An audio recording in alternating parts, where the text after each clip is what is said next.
Bonjour, cette vidéo a pour objectif de présenter une technique, celle de la peinture à l'huile à la cire froide.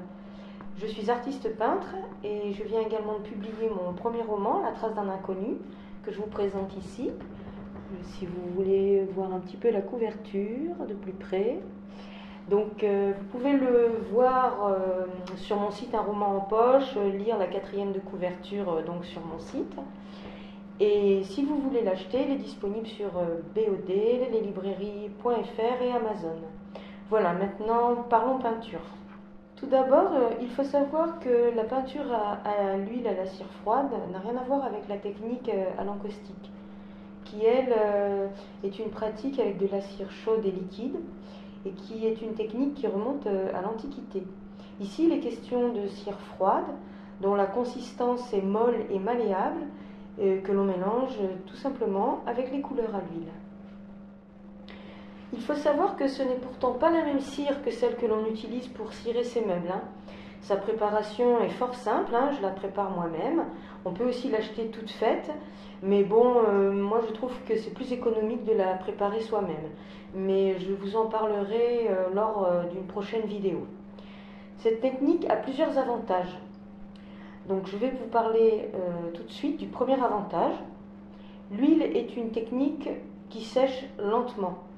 D'ailleurs, on ne parle pas de séchage véritablement, car c'est plutôt une significativité. L'huile ne s'évapore pas comme l'eau et donc ne sèche pas. Pour une peinture à l'huile, elle met plusieurs jours à sécher au toucher. Ce que j'appelle sécher, c'est au toucher. Avant de pouvoir repasser une nouvelle couche par-dessus. Avec l'ajout de la cire froide à votre peinture, le temps de séchage au toucher est réduit. Vous pouvez peindre une première couche le matin et faire la suivante l'après-midi. Deuxième avantage, c'est que j'utilise peu de solvant. Cette technique se pratique au couteau à peindre de différentes tailles. J'utilise même des cartes de fidélité dont je ne me sers plus. Mais pour tout ce qui est le matériel, c'est pareil, ça fera l'objet d'une autre vidéo. Il n'y a donc pas d'achat de pinceau, ce qui est économique, car les pinceaux s'usent assez vite en général, et donc pas de nettoyage de pinceau ou spirit. Il suffit juste d'un peu de sopalin pour nettoyer vos couteaux après usage.